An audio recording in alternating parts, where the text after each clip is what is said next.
وہ مسلمان لڑکی جس کی ویڈیوز پوری دنیا میں دیکھی اور پسند کی جاتی ہیں، وہ لڑکی جسے دنیا کی سب سے غلیظ لڑکی بھی کہنا شاید غلط نہ ہوگا، جس نے چند پیسوں کے عوض سب کچھ کر دکھایا۔ دوستو، اس کے ساتھ ہی آج ہم یہ بھی جاننے کی کوشش کریں گے کہ ایک عام لڑکی پورن اداکارہ کیسے بنتی ہے، پہلے دن ہی لڑکی سے انٹرویو میں کیا کروایا جاتا ہے، ایک نئی لڑکی کو کس طرح سیکس کی ٹریننگ دی جاتی ہے، اور ایک پورن ایکٹریس سے ایک دن میں کتنی موویز شوٹ کروائی جاتی ہیں۔ اس کے علاوہ آج کی اس ویڈیو میں ہم آپ کو یہ بھی بتائیں گے کہ پورن گرافی کا آغاز کب، کیوں اور کس وجہ سے ہوا، اس لیے ویڈیو کو مکمل دیکھیے گا۔ ناظرین، ویڈیو میں آگے جانے سے قبل آپ سے درخواست ہے کہ ویڈیو کو لائک کر کے چینل کو سبسکرائب ضرور کر لیں۔ چلتے ہیں ویڈیو کی جانب۔ دوستو، فحش فلموں کی مشہور اداکارہ میاں خلیفہ سے تو شاید آپ واقف ہی ہوں گے، لیکن اس کا ایک عام لڑکی سے پورن اداکارہ بننے تک کا سفر جان کر آپ کے ہوش بھی اڑ جائیں گے۔ ویتنام کے شہر میں پیدا ہونے والی میاں خلیفہ 2001 میں امریکہ میں منتقل ہو گئی، اور اکتوبر 2001 میں ہی انہوں نے پورن گرافی میں قدم رکھتے ہوئے کام کا آغاز کیا۔ ایک رپورٹ کے مطابق میاں خلیفہ اب تک سب سے زیادہ دیکھی جانے والی اداکارہ بھی بن چکی ہیں۔ کیریئر کا یہ انتخاب اس وقت انہیں سب سے مہنگا پڑا جب انڈسٹری نے اسے حجاب پہن کر فحش فلمیں ریکارڈ کرنے پر مجبور کیا۔ اس وقت انہیں اپنی اس فلم کی وجہ سے مشرق میں شدید تنقید اور مخالفت کا سامنا بھی کرنا پڑا۔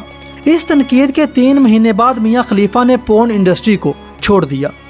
دوستو، اس خبر کے بعد BBC کی جانب سے میاں خلیفہ کا ایک انٹرویو بھی نشر کیا گیا، جس میں انہوں نے بتایا کہ شروع میں انہیں ماڈلنگ کی آفر ہوئی تھی، تو میں نے اس شخص کی باتوں میں آ کر ماڈلنگ شروع کر دی۔ اس کے بعد مجھے زیادہ پیسوں کا لالچ دے کر فحش انڈسٹری میں پھینک دیا گیا۔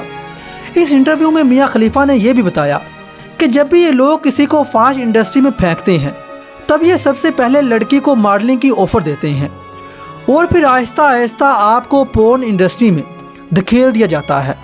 میاں خلیفہ بتاتی ہیں کہ جب انہوں نے مجھ سے کانٹیکٹ کیا تو مجھے $12,000 دیے گئے، جو اس وقت میرے لیے بہت زیادہ تھے، لیکن اس وقت مجھے اس بات کا اندازہ بالکل بھی نہیں تھا کہ ان ڈالرز کے بدلے مجھے کیا کچھ کرنا اور سہنا پڑے گا۔ لیکن پھر مجھے اندازہ ہونے لگا کہ میں یہاں بری طرح پھنس چکی ہوں، لیکن مجھے معلوم نہیں تھا کہ میری ویڈیوز کو لوگ اتنا پسند کریں گے کہ میں دنوں میں مشہور ہو جاؤں گی۔ فحش انڈسٹری میری ویڈیو سے روزانہ لاکھوں ڈالرز کما رہی تھی۔ انہوں نے یہ بھی بتایا کہ ایک ویڈیو بنانے میں کئی ہفتے لگ جاتے ہیں۔ دوستو، فحش انڈسٹری نے پورن گرافی کو بطور پروڈکٹ پیش کیا، اور یہ عوام میں اتنا مقبول ہوا کہ سب ریکارڈ ہی ٹوٹ گئے۔ پورن انڈسٹری کی کامیابی کی بڑی وجہ اسے پاکستان اور انڈیا سے ملنے والی بڑی ٹریفک ہے۔ گوگل کی رپورٹ کے مطابق فحش ویڈیوز دیکھنے والی کنٹریز میں انڈیا دوسرے نمبر پر اور پاکستان 6ویں نمبر پر آتا ہے، جس سے یہ انڈسٹری کروڑوں ڈالرز کا منافع کماتی ہے۔ پورن گرافی کے لیے ہمیشہ خوبصورت ترین لڑکیوں کا ہی انتخاب کیا جاتا ہے، اور ان کی ویڈیوز کو شوٹ کرنے کے لیے بہترین رزلٹ والے کیمراز کا استعمال کیا جاتا ہے تاکہ رزلٹ کافی دلکش ہو۔ ویڈیوز میں پورن سٹار کی مردانہ قوت کو ناقابل یقین حد تک زیادہ دکھایا جاتا ہے۔ ان ویڈیوز کو دیکھنے والے جب حقیقی زندگی میں ایسا کرنے کی کوشش کرتے ہیں تو ناکام ہو جاتے ہیں، جس کی وجہ سے وہ خود کو مردانہ کمزوری کا شکار تصور کرنے لگتے ہیں۔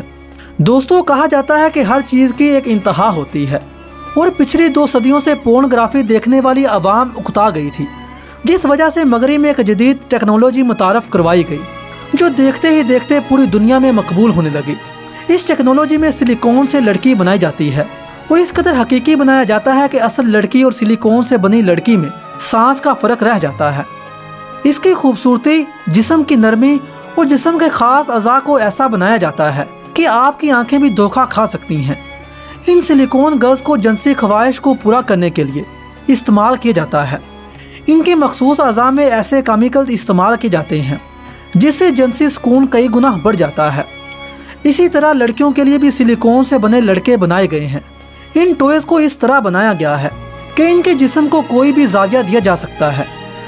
دوستو، بدقسمتی سے آج کے دور میں مسلمان بھی اس فتنے کا شکار ہیں، لیکن پھر بھی اپنے مذہب اور ثقافت کو ساتھ لے کر چل رہے ہیں، جبکہ اس کے برعکس مغربی معاشرہ اس قدر ٹوٹ چکا ہے کہ مصنوعی طریقے سے بچے پیدا کرنے پر مجبور ہے۔ انسان کو اصل زندگی سے ہٹا کر ہر چیز مصنوعی طریقے سے دی جا رہی ہے۔ دوستو، یہ تھے پورن انڈسٹری کے متعلق وہ تمام حقائق جو آپ اس سے پہلے نہیں جانتے ہوں گے، اور میں امید کرتا ہوں کہ آپ کو ہماری یہ کاوش ضرور پسند آئی ہوگی۔ اگر آپ کو یہ ویڈیو پسند آئی ہے تو ویڈیو کو لائک کر کے چینل کو سبسکرائب ضرور کر لیں۔ تو ملتے ہیں ایک اور ویڈیو میں، تب تک کے لیے اللہ حافظ۔